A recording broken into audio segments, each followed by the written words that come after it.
Welcome to the Anxiety Coaches Podcast, a relaxing and informative show where we explore anxiety, panic, and PTSD, sharing how you can overcome them for life.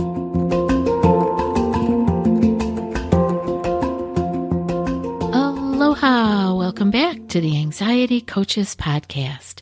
I'm your host and coach, Gina Ryan, and I am so happy to be with you again today as together we can consider the many ways to bring your mind and body back to its natural peace and calm. In today's episode, I want you to give yourself a little self-compassion so that you can better cope with stress. It's so possible to learn how to use self-compassion rather than beating ourselves up when things are not going well. I wanted to start with a quote from Kristin Neff. I actually have a link to her book that I really think a lot of. I have a link to that book in the show notes, and I'm hoping that if this self-compassion seems to be something that feels like you can do more of and would like to know more about and expand on this, I really hope that you will look at Kristin Neff's book. Again, the link to that will be in the show notes. And the title of it is Self-Compassion, the Power of Being Kind to Yourself. I've been a big fan of hers over the years, and I think that you are going to really like today's show when we talk about a little tiny piece of some of her great teachings. And I wanted to start the show with a quote from Kristin Neff. It says, "Painful feelings are, by their very nature, temporary. They will weaken over time as long as we don't prolong or amplify them through resistance or avoidance. The only way to eventually free ourselves from debilitating pain, therefore, is to be with it as it is. The only way out is through." Again, that's from Kristin Neff. And isn't that so true that the problem really comes through our resistance and our avoidance, that we prolong or actually amplify our painful feelings? If you remember nothing more from today's show, remember that painful feelings are temporary. The way that you are feeling when you are all tightened up and feeling anxious and really getting hard on yourself, those feelings are temporary. Okay, so let's get on with a way that you can give yourself a little bit of self-compassion so that you can better cope with stress. Life really becomes so much more difficult when we beat ourselves up, and we all fall into this. And then, after we have beaten ourselves up, we seem to beat ourselves up even more. We judge ourselves for not being perfect or not being like other people, right? We see how other people's lives are, and, well, why can't I just do it like that?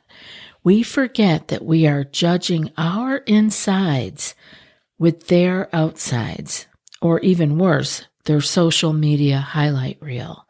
I want you to be sure to remember that the way that you are feeling, other people don't see that about you, just like you don't see what they are really feeling.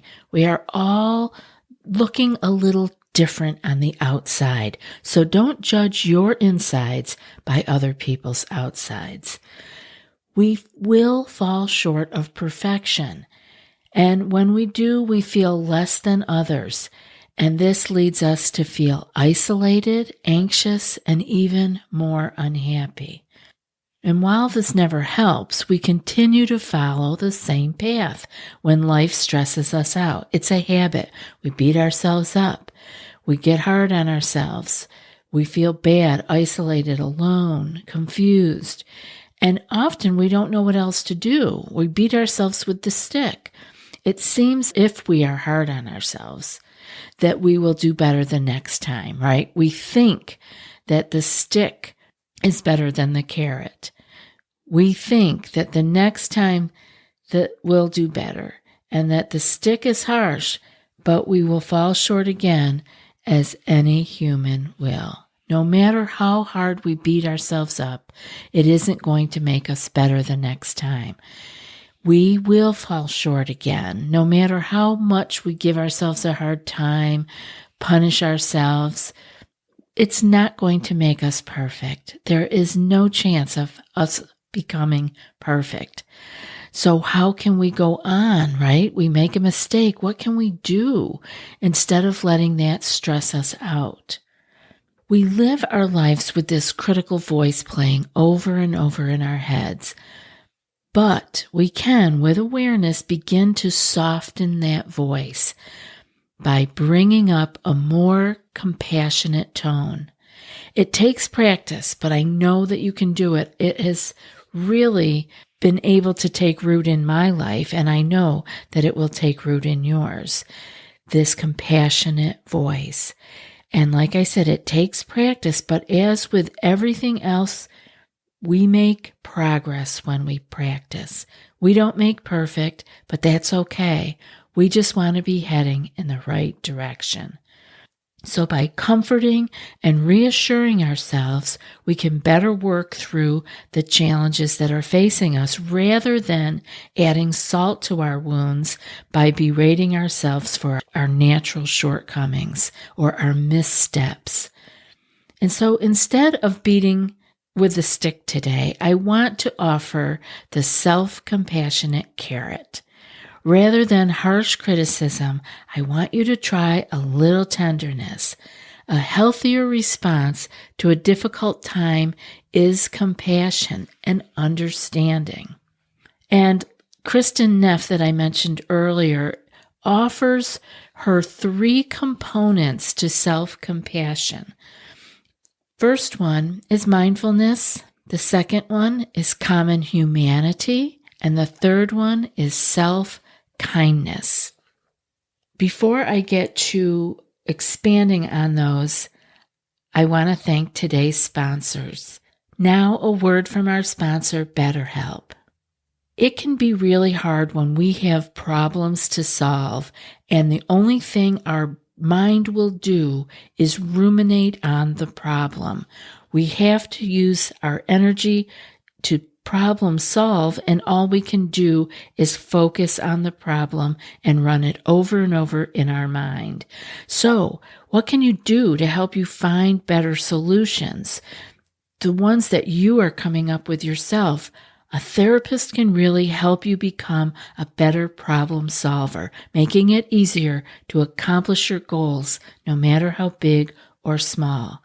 I know personally what therapy can do for you and how it is so much easier than you might even be imagining if you haven't done therapy. You might be pleasantly surprised how much you can learn, how you can feel more confident, less stressed. To be able to speak to someone in therapy and unload your stress and get help with your anxiety and depression. If you are thinking of giving therapy a try, BetterHelp is a great option. It's so convenient, it's accessible, affordable, and it's totally online. Get matched with a therapist after filling out a brief survey and switch therapists at any time. When you want to be a better problem solver, therapy can get you there. Visit betterhelp.com/ACP today to get 10% off your first month. That's betterhelp.com/ACP. Now let's get back to our 3 components that can contribute to greater self-compassion. The first one is mindfulness. Of course, mindfulness is so helpful because what does it do when we're mindful? It helps us to acknowledge what we are doing in the moment. Mindfulness helps us acknowledge we are actually suffering in our challenging times without adding judgment or deeming that the suffering is bad or wrong somehow. In other words, we are deficient or somehow broken because we are suffering. Mindfulness can help us to see that is what is happening. We are having those actual feelings. Instead of us denying them, right, or candy coating them, making it something else, no, we get to face it. Mindfulness lets us acknowledge what is real in the very moment that we are in. So that may be looking at something that is suffering without us having to label ourselves as bad or wrong, deficient or broken. We can just be suffering, and we don't have to add all those judgments to it. The second piece that Kristen talks about is common humanity. And common humanity reminds us that we are not only human, but also that the people around us are like us in that they suffer too. Again, we may not see their insides, just like they don't see what's going on inside us. But we can keep that thought that they too, as human beings, will suffer or have suffered in their lives. We are all connected by this, and we all suffer at some point or another in our lives. This recollection can help ease our isolation and loneliness, which can be so heavy to carry along with our other natural difficulties and challenges in life. And finally, self-kindness. Self-kindness is where we actively express to ourselves care and the intention to treat ourselves in a caring manner as we would treat another. Now, research suggests people who treat themselves with compassion rather than criticism in challenging times experience greater mental and physical health. And I want to remind everybody listening that, yes, it affects not only our mental health, but our physical health as well. Here is a small practice you can try and add to your life that will help you to begin to replace the habitual harsh voice that keeps us all feeding our anxiety and keeping us isolated. Think of a stressful situation. I want you to come back to this again. If you are busy right now and just listening to this while you're going about your day, maybe you can come back to it and actually do this before your meditation or maybe even after a meditation. So let's begin that again. I want you to be comfortable, be in a safe situation where you can actually concentrate on what you're doing and thinking, and bring to mind a stressful situation. See if you can feel the stress when you bring this to mind. I bet you can. Now, I want you to bring in mindfulness. This is the mindful piece. And say to yourself, this is a moment of suffering. What you're doing here is you are noticing, as we do in mindfulness, what is in the present moment. And that may not be lovely and easy. It may be suffering. So I want you to say what you feel, such as, this is stress. This hurts. Or whatever words come to mind for how you are feeling. As we move on, we want to remember that suffering is a part of life. So say this to yourself. Something like, suffering is a part of life. Remind yourself that everyone at some point suffers. This is a reminder of our common humanity, that you and I are like everyone else who is having a trying life experience. We are connected to the rest of humanity. Rather than feeling like you are somehow abnormal or deficient, feel yourself as connected through this suffering that is a common denominator to us all. Say to yourself as a reminder something like, I am not alone, or we all struggle in our lives. And to close up this moment of self-compassion, this short practice, put your hands, both of your hands, on your heart and feel the warm, gentle self-hug that will bring, and say to yourself, may I be kind to myself, or any other phrase that is kind to yourself, such as, may I accept myself, or may I be strong, or may I forgive myself, or may I be more patient. Keep these phrases close and use them often. We have said negative phrases to ourselves for a long while, and it will take some practice to have these kind phrases take their place, but it's so worth the time and the effort to do so. I hope that you will come back to these kind words over and over again, to be more gentle and loving toward yourself rather than hitting yourself with the stick over and over again.